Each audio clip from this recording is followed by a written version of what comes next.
Book bindings date back to 2nd century Egypt, where Christian monks sewed sheets of papyrus together, then enclosed them in leather-covered boards connected by strips of hide.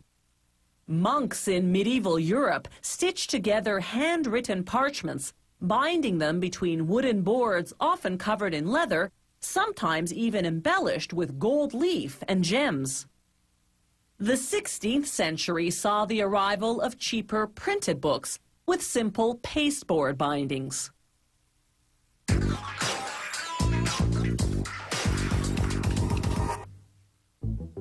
Today, commercial book binding is highly mechanized.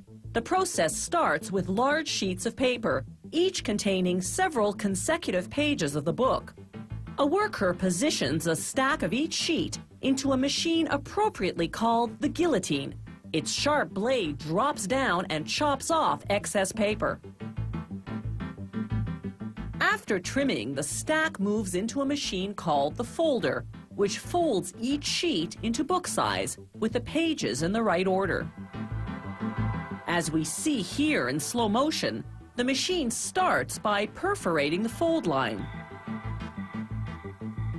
Then the sheet moves along the conveyor belt until it hits a stopper to the far right.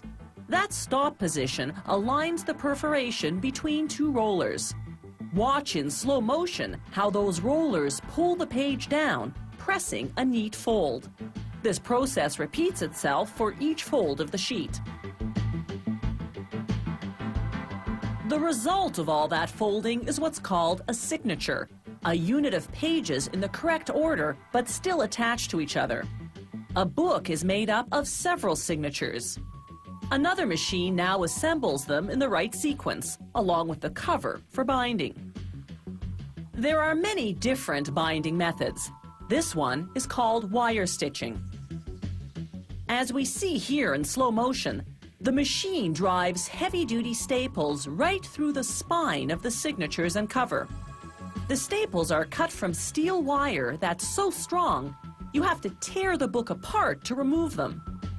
Here's another slow-motion look at that stapling action.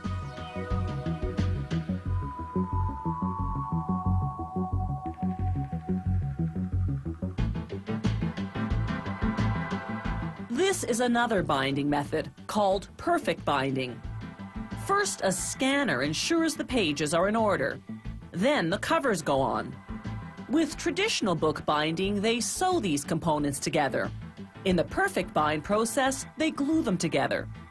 To do that, the machine first feeds the assembled books spine side down onto trays. The trays compress the pages.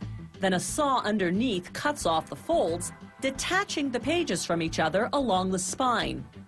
But that cut creates a smooth edge to which glue would have difficulty adhering, so a second saw notches the spine, creating a rough, glue-friendly surface. The notched spine now runs over rollers that coat it in hot glue.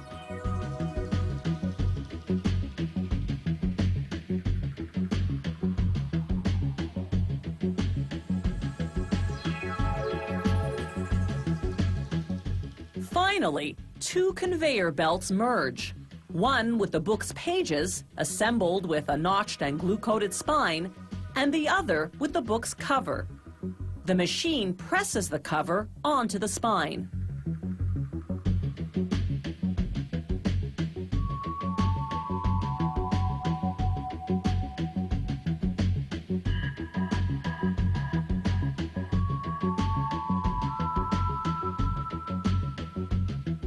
The book now travels along the conveyor belt for another 30 seconds, during which time the glue air dries.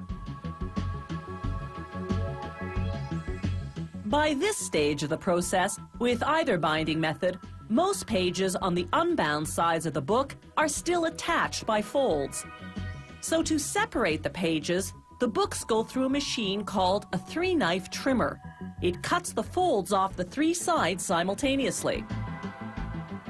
The book is now finished. Fine quality books still have sewn bindings, but your average book today is wire stitched or perfect bound. Those newer methods are far less costly, yet still produce books that are sturdy and durable.